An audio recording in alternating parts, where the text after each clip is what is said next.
Bismillahirrahmanirrahim. Coba ingat, seandainya orang tua kita mulai sepuh, udah tua renta, apakah pernah ada adegan dalam kehidupan kita membentak orang tua kita, sampai orang tua kita merasa ketakutan kepada anaknya sendiri. Orang tua kita nggak berani untuk mengatakan keinginannya, ingin dibuatkan atau ingin dimasak, ingin dibelikan satu masakan kesukaan dia, saking takut dan saking kagetnya orang tua kita terhadap sikap kita yang pernah memarahi, membentak, bahkan kadang mencela orang tua kita. Coba ingat adegan itu yang pernah terjadi di suatu pagi di rumah kita kepada orang tua kita. Adegan yang pernah terjadi di suatu malam di hadapan orang tua kita. Bahkan kadang kita pernah memarahi orang tua kita sampai dia malu di hadapan orang banyak, di hadapan saudara-saudara kita, di hadapan saudara-saudaranya, di hadapan orang banyak yang dia tidak kenal, mungkin di jalan, mungkin di pasar, mungkin di mal, mungkin dimanapun. Karena kita kecewa kepada orang tua kita, lalu kita marahi orang tua kita habis-habisan di depan orang banyak.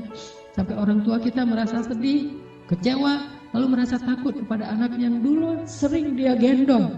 Anak yang dulu dikecup keningnya, tetapi ketika anak ini merasa sudah mampu, sudah punya segalanya dan orang tuanya dalam keadaan lemah, dengan sombong dia membentak orang tuanya. Dengan sombong dia memarahi orang tuanya, tanpa pernah peduli dan tidak pernah lagi ingat bagaimana dulu dia diperlakukan oleh ayah ibunya. Ingat, adegan itu pernah terjadi dalam kehidupan kita. Kalau kita merasa kita tidak pernah melakukan itu, mungkin kita adalah seorang pelupa. Saya kira orang seperti kita yang dulu pernah masa-masa kelam, pernah nggak stabil emosinya, pernah mengalami masa-masa sulit. Saya kira semua kita pernah ngalamin masa ketika kita benar-benar menyakiti perasaan ayah dan ibu kita. Kita buang semua jasa mereka, lalu kita mengatakan kalimat-kalimat yang seolah-olah kita adalah anak yang tidak pernah mendapatkan kebaikan dari orang tua kita.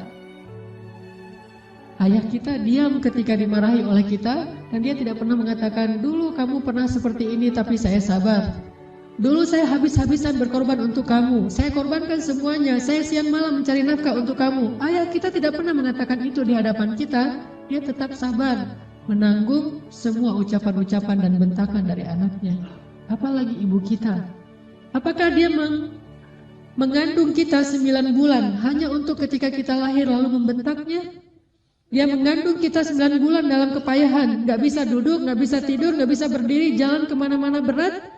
Apakah hanya untuk melahirkan seorang anak yang congkak, sombong, yang kemudian membentak ibunya hanya karena kesalahan kecil yang dilakukan ibunya? Ingat, adegan itu pernah terjadi dalam kehidupan kita. Lalu coba baca perintah Allah.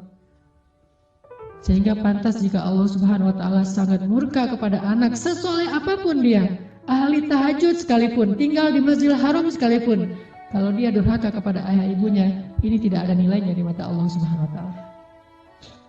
إما يبلغن عندك الكبر أحدهما أو كلاهما فلا تقل لهما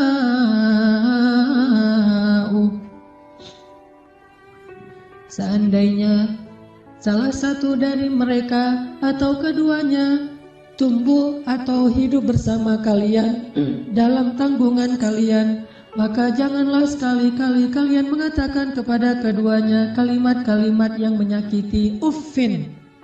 Allah larang kita untuk mengatakan itu. Lebih baik kita tidak pernah sholat sunnah sekalipun, kalau kita masih bisa tetap menjaga lisan kita kepada orang tua, daripada kita menjadi ahli ibadah tetapi kita tidak mampu menjaga lisan kita dari menyakiti orang tua kita. فلا تقل لهما أف ولا تنهرهما فلا تقل لهما أف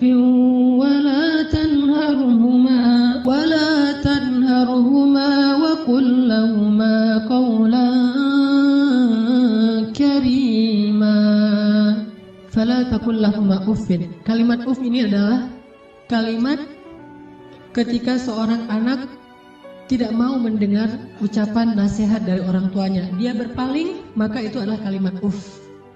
dia tidak mengabaikan apa yang diucapkan oleh orang tuanya adalah kalimat uff. Orang tuanya belum selesai berbicara, dia sudah pergi, itu adalah kalimat uff. Orang tuanya memberikan usulan tetapi bagi dia itu sesuatu yang tidak penting, maka itu kalimat uff. Semua kalimat mengabaikan yang menyakiti perasaan orang tua kita adalah kalimat uff. Sedangkan wala tanharhuma adalah kalimat seorang anak yang merasa lebih benar daripada orang tuanya.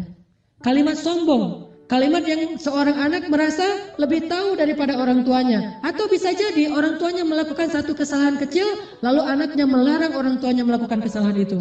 Ibu, jangan malu-maluin saya di depan umum. Ayah gak usah seperti itu. Melarang orang tuanya melakukan sesuatu yang menurut dia tidak pantas, itu termasuk wala tanharhuma. Jangan larang dia, biarkan dia melakukan apa yang dia kehendaki selama itu bukan dosa besar. Bahkan apalagi urusan-urusan sepele di rumah tangga kita, mungkin dia melakukan sesuatu yang gak berkenan bagi kita. Katakanlah misalnya dia memakai baju yang menurut kita tidak selalu pantas. Katakanlah dia beradab dengan adab yang tidak terlalu kita senangi. Jangan larang dia, tetapi ajaklah dia bicara yang baik-baik. Jangan pernah melarang dia melakukan sesuatu yang membuat dia merasa disalahkan, yang membuat dia merasa sensitif. Karena semua itu masuk wala tanharhuma. Terus apa yang harus kita lakukan? Wa qul lahuma qawlan karima. Katakan kepada keduanya ucapan yang karim, ucapan yang mulia. Bagaimana ucapan yang mulia? Disertai dengan senyum dari anaknya, dengan suara yang lemah lembut, dengan tetap menjaga perasaan orang tuanya. Itulah qawlan karima. Tapi kalau kita mengucapkan kalimat yang paling benar sekalipun, bahkan tentang perintah Allah sekalipun, kita bilang kepada orang tua kita, atau kita larang orang tua kita dari berbuat satu kesalahan. Misalnya ibu kita membicarakan tentang orang lain, dia menggibah, karena dia tidak paham bahwa itu dosa, dia menggibah. Dia tidak pernah ngaji seperti kita, karena gak punya waktu sebanyak kita, dia sibuk mengurus kita.